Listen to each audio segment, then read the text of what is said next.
साधना,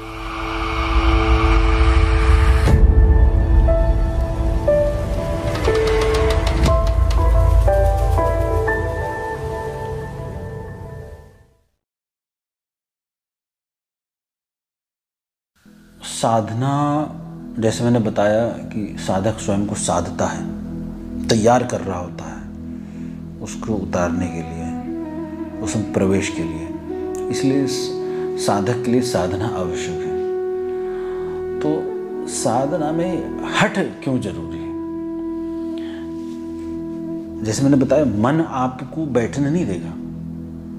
गुरुजी बोलते हैं 10 घंटे बैठना पड़ेगा, मन नहीं बैठने देगा। और अभी हम क्या हैं? अभी हम मन ही हैं। अभी हम कोई सिद्ध साधक तो हो नहीं गए, या कोई जीरो माइंड की स्टेट में तो चले नहीं गए, या समाधिस्थ तो हो नहीं गए। अभी तो हम मन ही हैं। मन सुन रहा है, मन निर्णय ले रहा है, मन प्रलोभित है उन किताबों को और गुरुओं को पढ़ के। मन ने ही सुना और मन ने ही भीतर पहुंचवा दिया कि अरे यार ये सही बोल रहा है यार, ये मुक्ति बहुत जबरदस्त चीज होगी, ईश्वर मिल जाता है तब तो फिर सभी हो जाएगा। फिर वो कल्प वृक्ष के नीचे बैठ जाएंगे, तब तो फिर वो चॉकलेट मांगो चाहे टॉफी मांगो कुछ भी मिल जाएगा। फिर महल मांगो, लड़की मांगो, सब कुछ मिलेगा। तो इतने प्रलोभन हैं उसमें किताबों में। जैसे अगर आप कोई स्रोत भी पढ़ेंगे तो उसमें नीचे लिखा हुआ है भैया 108 बार करोगे तो ये मिल जाएगा, अमावस्या में करोगे तो वो चॉकलेट मिल जाएगी, ठीक है। अगर गाय के दूध से करोगे तो भैया वाली अप्सर आ जाएगी। मतलब उसमें इतनी वो दे रखी है। क्यों? क्योंकि वो देने वाला जानता है कि ये मन सुन रहा है, और इसलिए वो लालच डाल रहा है कि साला लालच से तो करे, किसी से तो करे। तो उसको जानता है ये फंसेगा वैसे ही। तो इसीलिए जो संत लोग जो प्रलोभन फेंकते हैं, इससे ऐसे होगा, इससे ऐसे होगा, वो इसीलिए माया की आवश्यकता है, क्योंकि वो माया में फंसा हुआ है, मन में फंसा हुआ है।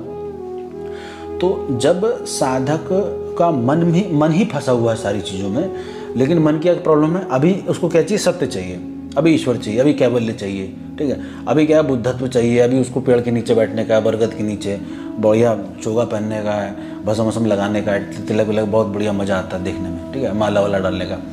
तो उसमें क्या है, जब वो उसमें आ जाएगा तो 2 कैटेगरी हुई। एक तो वो फेक वाली हुई जिसमें सिर्फ ड्रामा है, खूब शोर है, हल्ला है, भजन कीर्तन हो रहा है, खूब मज़ा आ रहा है। फिर वो सब करने के बाद अंदर कमरे में बैठ के खूब पॉलिटिक्स हो रही है। एक तो वो कैटेगरी जो बिल्कुल ही 3rd ग्रेड है। एक वो कैटेगरी है जो एक्चुअली में साधक है। तो वो साधक मन के द्वारा दिए हुए प्रलोभनों से आकृष्ट होके किसी विधि में आया है, किसी साधना, ध्यान, तपस्या विधि, कुछ भी आया है, ठीक है, किसी गुरु के पास, किसी परंपरा में, नाथ में, कौलिक में, किसी में भी। तो जब उसमें वो आया है तो वो मन ही तो लाया ना उसको। अब मन की क्या प्रॉब्लम? इधर से भगा उधर, मन को उधर प्रॉब्लम होने लगी, नहीं यहाँ नहीं, उधर प्रॉब्लम, नहीं उधर नहीं, उधर नहीं उधर, ये मन करता है, ठीक है। अब क्या है, वो करने तो आया, लेकिन जिसके पास आया, जिसके सानिध्य में आया, किताब से पढ़ रहा है तो उसकी स्वतंत्रता है। किताब ने कहा भैया बैठ जाओ, किताब बंद कर दी, बैठ गया, खत्म हो गई बात। वीडियो देखी, बंद कर दिया, हो गई बात, हो गई साधना। लेकिन जिसके पास आया है सानिध्य में, अगर वो स्ट्रिक्ट गुरु है, गुरु को स्ट्रिक्ट होना चाहिए, अगर वो स्ट्रिक्ट गुरु है और साधक के भीतर क्या चल रहा है वो उसको समझता है, जानता है उसकी मनोदशा को, भाव दशा को, विचारों को, उसकी साधक की अवस्था को, अगर वो उन सब चीज़ों को जानता है तो वो बिल्कुल स्ट्रिक्ट होगा साधकों के साथ, और अपने ढंग से स्ट्रिक्ट होगा। तो जब वो स्ट्रिक्ट होगा उन साधकों के साथ, तो स्ट्रिक्ट मतलब क्या है? हट, जबरदस्ती, जोर से जबरदस्ती बैठा है, उसको पता है साला भागेगा यहाँ से भी। क्यों? आया तो मन के माध्यम से ही है ना, मन ने ही खींच के लाया, बड़ी शांति मिलती ध्यान में, ध्यान कर लो शांत हो जाएगा। लेकिन साला यहाँ बैठो ध्यान करने तो साला पैरों में दर्द होने लगता है, कमर में दर्द होने लगता है, सर में दर्द होने लगता है, उल्टी आने लगती है। भैया ये सब मन करवा रहा है। तो जब ये मन ही आपको लेके आ रहा है, तो चाहे कोई भी आप साधना कर लीजिए, चाहे योग में चले जाइए, चाहे आप इधर ध्यान में चले जाइए, यम नियम आसन प्राणायाम प्रत्याहार धारणा ध्यान समाधि, इसलिए स्टेप्स बने हुए हैं, ठीक है भैया। प्रत्याहार, ठीक है, आप कुछ भी चीज़ का संग्रह नहीं करेंगे, वो इसलिए बोला है कि आप अभी साधना करिए। आप 0 पैसे हैं, परेशानी में, बहुत भैया साधना करेंगे, प्रैक्टिकल है। अभी आपके पास पैसा आने लग जाए, 1000, 2000, 10,000, 20,000, 50,000 महीने का आने लगे, आप अपनी साधना के लेवल में डिफरेंस देख लीजिएगा, बिल्कुल गिर जाएगा साधना का लेवल। ये प्रैक्टिकल है, आप करके देख लीजिए कोई भी। इसीलिए भिक्षा मांग के खाने का हमारे प्रावधान था कि कुछ भी संग्रह मत करो, जो चाहिए मांग के खा लो। अहंकार पे चोट पड़ेगी, आप संग्रह नहीं करेंगे, अपरिग्रह हो गया। ठीक है, नियम का पालन करो, जो भी है, आसन लगाओ, प्राणायाम करो, प्रत्याहार, धारणा, ध्यान, समाधि, धारणा बनाओ, ध्यान करो, समाधि होगी। मतलब ये स्टेप्स थी, उसको फॉलो करना मांगता है। लेकिन अभी क्या है कि बिल्कुल समाज कलयुग में उल्टा हो चुका है। तो पहले साधकों को, बच्चों को गुरु के पास डाल के गुरुकुल में पहले ब्रह्मचर्य रहेगा 20-25 साल, उसके बाद शिक्षा करेगा, सब कुछ ग्रंथ वेद सब पढ़ेगा, ध्यान करेगा, सब कुछ करेगा, शक्ति सिद्धि शस्त्र शास्त्र सब कुछ पढ़ लेगा, वो तैयार हो जाएगा। उसके बाद वो भेजता था, गुरु जाओ अपना कर्तव्य करो, पैसा कमाओ, शादी करो, बच्चे करो, तो वो गृहस्थ आश्रम में डाल देते। ठीक है, अब क्या हो गया, अब एक एज हो गई और उस एज के बाद बच्चे बड़े हो गए, सारी जिम्मेदारियां पूरी हो गई, अब तैयारी हो जाओ वानप्रस्थ की। उधर देख लो जंगल की तरफ, अब जाना है भैया सब छोड़ छाड़ के, और उसके बाद फिर संन्यास्त हो जाओ। अब क्या है,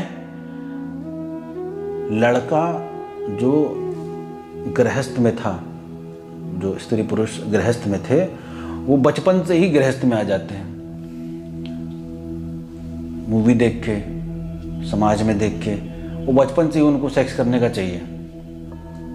और सेक्स की इनसिक्योरिटी, यानी कि सेक्स से बच्चा पैदा ना हो, उसके लिए भी तैयारी है पूरी, समाज में पूरी तरीके से तैयार है। तो अब इसको इस तरीके से ले लिया गया कि अब पहले जो ब्रह्मचर्य था, अब वो आ गया पहले गृहस्थ, तो उसको पहले सब कुछ चाहिए, काम, सेक्स इत्यादि इत्यादि सब कुछ चाहिए, सब कुछ सीख लेगा। इतने में क्या होता है, उसकी जीवनी जो शक्ति होती है, प्राण शक्ति होती है, वो क्षीण हो जाती है। जो ऊर्जा उठ रही है उस समय आपको ऊपर ले जानी चाहिए, उस समय आप नीचे ले जा रहे हो, पाताल लोक में खत्म कर रहे हो उसको। तो आपकी यात्रा उस समय नहीं होगी जब ऊर्जा उठती है। और जब वो समय आता है शादी विवाह का, कमाने का, उस समय आप एकदम जीरो हो जाते हैं। साले अब क्या करें यार, अब तो लुट गए, पिट गए, बर्बाद हो गए। उस समय वो खिसियानी बिल्ली खंबा नोचे, इधर उधर कुछ भी जुगाड़ करके, चाहे पंचर लगाएगा, चाहे चोरी डकारी करेगा, चाहे किसी भी तरीके से पैसा कमाने का प्रयास करेगा। तो उसका फ्रस्ट्रेशन लेवल बहुत बढ़ जाता है। अब 99% जनसंख्या तो ऐसी है, अब जब कुछ नहीं हो पा रहा तो भैया शॉर्ट टर्म में मिल जाए तो लगे बाबा जी के चक्कर लगाने। गुरु जी सट्टे का नंबर दे दो, गुरु जी कोई जिन्न दे दो, गुरु जी कोई भूत प्रेत दे दो, हम भी दुकान लगाएंगे। तो वो वैसी दुकानें चालू हो गई। अब उसको यहाँ तक आते आते 30, 35, 40, 45 तक उसको कुछ नहीं बचता है, वो जीरो हो जाता है। कुछ लोग जो नहीं भटकते हैं, जो समझदार होते हैं, वो सही की तलाश में लॉजिकली ढूंढते रहते हैं, वो मेरे हिसाब से फिर भी ठीक है। जो गलत रास्ते पे नहीं जा रहा है और लॉजिकली देख रहा है, नहीं भटक रहा है, वो फिर भी ठीक है। लेकिन अगर वो लॉजिकली ढूंढ रहा है तो भी वो भटक ही रहा है, और जो वैसे भटक रहा है तो वो भी भटक ही रहा है। तो क्योंकि ये एक जन्म की यात्रा नहीं, कई जन्मों की यात्रा है, तो ये सारे प्रोसेस में हो क्या रहा है, मतलब ये आघात तो लग रहा है, ठोकर तो लग रही है।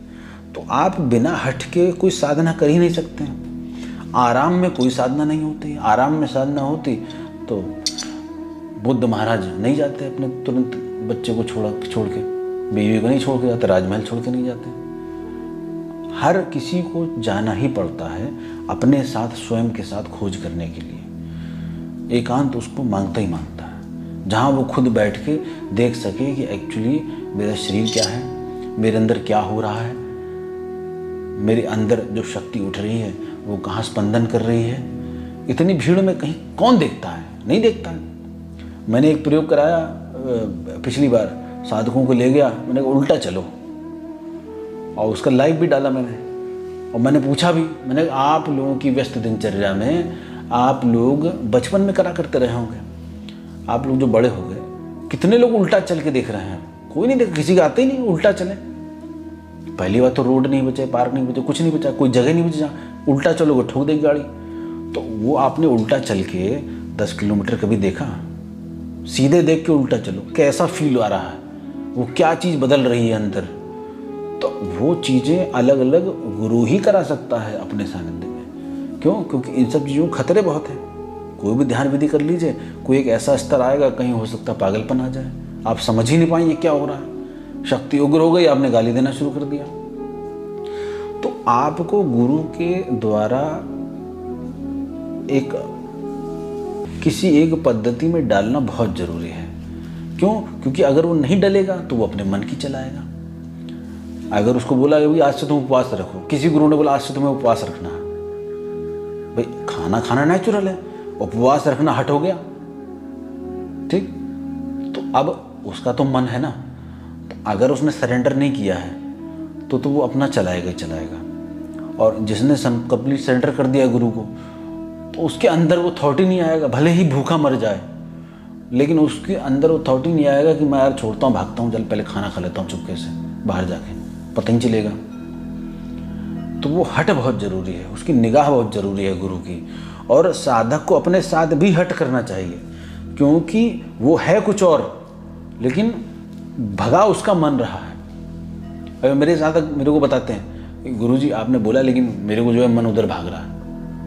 तो ये साधक ईमानदार है, वो जान रहा है कि उसका मन खेल रहा है उसके साथ, और वो कंफ्यूज है कि एक्चुअली हो क्या रहा है। तो वो गुरु से प्रश्न करता है। तो गुरु अगर उसको समझाता है और उसके साथ स्ट्रिक्ट हो जाता है कि अब तुम ऐसा ही करने का है, बार बार उसको कटाक्ष मारता है, बार बार डंडे मारता है, बार बार चोट मारता है प्रवचनों की, तो ये सब जो ठोकर पड़ रही है ये हट है, ज़बरदस्ती बिठाना पड़ेगा। क्योंकि ये जो घुमा रहा है, ये आपको भ्रम दे रहा है कि आप सही हो, तो आपने अपने हाथ की डोर मन के हाथों में दे रखी है और मन भगा रहा है इंद्रियों के कारण। गुरु ने बोला उपवास रखो, और तो भैया याद आ रहा है तुरंत जलेबी, समोसा, पकौड़ी, कचौड़ी, छोले भटूरे, वही सब याद आएगा। अच्छा, ये कहीं गुरु के कहने पे थोड़ा ना याद आया, ये सब अंदर था, ये जैसे ही हट करा वैसे वो याद आने लगा। अच्छा, अब इसी पे ही चोट मारनी होगी। इस पे एक मत ये भी आता है, भैया जब तक सेटिस्फाई नहीं होंगे तब तक तो अंदर चीज़ मरेगी नहीं। तो ऐसा मुझे कोई आज तक नहीं मिला और किसी को नहीं मिलेगा जो भैया जिंदगी भर छोले भटूरे खा रहा हो या चाट पकौड़ी खा रहा हो और उसे संतुष्ट हो गया हो। कोई नहीं मिलेगा, किसी को नहीं मिलेगा। भोगने से थोड़ा ना कोई वो हो जाता है सेटिस्फैक्शन, जागृत होके भोगने से सेटिस्फैक्शन होता है। क्योंकि जागृत होके यानी जागरूक होके, ध्यान में देखते हुए कि मैं खा रहा हूं, अंदर गया, इसको देखते हुए खाना बोलते हैं। फिर एक रोटी तोड़ी, फिर तोड़ने का आभास हो, सब्जी लगाने का देखना हो, फिर मुंह तक जाने करने वाला अंदर जाए निकले, इसको बोलता है देखते हुए खाना। तो जैसे देखते हुए खाएगा तो वो उसमें इन्वॉल्व नहीं है, वो उस भोग का हिस्सा नहीं है, वो भोग को देख रहा है, खाए। ऐसे अगर देखे तो हो जाएगा और सेटिस्फेक्शन नहीं होगा, छूट जाएगा, उसकी व्यर्थता सामने आ जाएगी कि इसको खाने का मतलब क्या है, तो बस खाना ही है। तो ये हट करना पड़ेगा उसको अपने साथ। वो वाली कंडीशन आती नहीं है कि भैया भोग के सेटिस्फेक्शन हो जाएगा। जिंदगी भर सेक्स करने वाले नहीं, 80 साल के जो है वो दवाई खा के सेक्स कर रहे हैं। क्यों इन सब चीज़ों का ईजाद होता है? क्यों? क्योंकि भैया जिंदगी भर वो कर रहे हैं, उनको तब भी करना है, नहीं हो रहा सेटिस्फेक्शन, नहीं होता, ऐसे होता ही नहीं। तो वो वाली कैटेगरी तो है ही नहीं बिल्कुल भी। अगर कोई कैटेगरी है तो ये है कि हट से जबरदस्ती करना ही पड़ेगा। ध्यान में भी तो आप हट ही कर रहे हो ना भाई। ध्यान को सबसे सहज माना जाता है, मंत्र से, योग से, आसन से, हर तरीके से। भैया ध्यान में भी तो आप बैठोगे ही ना, आपकी मन तो नहीं कर रहा है ना कि बैठूं मैं 10 घंटे, 5 घंटे, आधा घंटे, 1 घंटे। मूवी में आप देख लेते हो, जिसमें मज़ा आ रहा होता है मन को वो देख लेता बैठाल के, जिसमें नहीं मज़ा आ रहा होता है उसमें लगता है अब ये जाने वाला है, उसमें चोट लग रही है, धीरे धीरे मन के भगाने में बड़ी अवरोध आ रहा है, तो उसमें वो अवरोध उत्पन्न कर देता है, बहाने कर देगा। पैर दर्द, उल्टी, चक्कर, सर दर्द, ये हो गया, वो हो गया, वो शक्ति दिख गई, ये कल्पना आ गई, वो स्वप्न आया, अलग अलग बहाने पैदा कर देगा। तो हमको साधना कोई भी करे, हम कुछ भी करेंगे वहाँ हट आ जाएगा, या तो फिर मनमौजी रहो एकदम, जो खाना खाओ, जो पीना पियो, ईश्वर मिले मिले, ना मिले ना मिले, अपन मौज मस्ती में रहेंगे। तो ये बहुत बड़ा मतलब कॉम्प्लेक्स क्षेत्र है ये, क्योंकि इसमें कॉम्प्लेक्सिटी किसकी है? सिर्फ मेरे, मैं, मन, क्या प्राप्त करना है, क्या करना है, क्या नहीं करना है, बाहर अलग प्रलोभन है, भीतर अलग प्रलोभन है, उन सब की ऐसी पागलपन जैसी बस्ती उसके अंदर बसी हुई है, जिसको आग लगा के फूंकना बिल्कुल ज़रूरी है, बिना उसके नहीं होगा। धन्यवाद।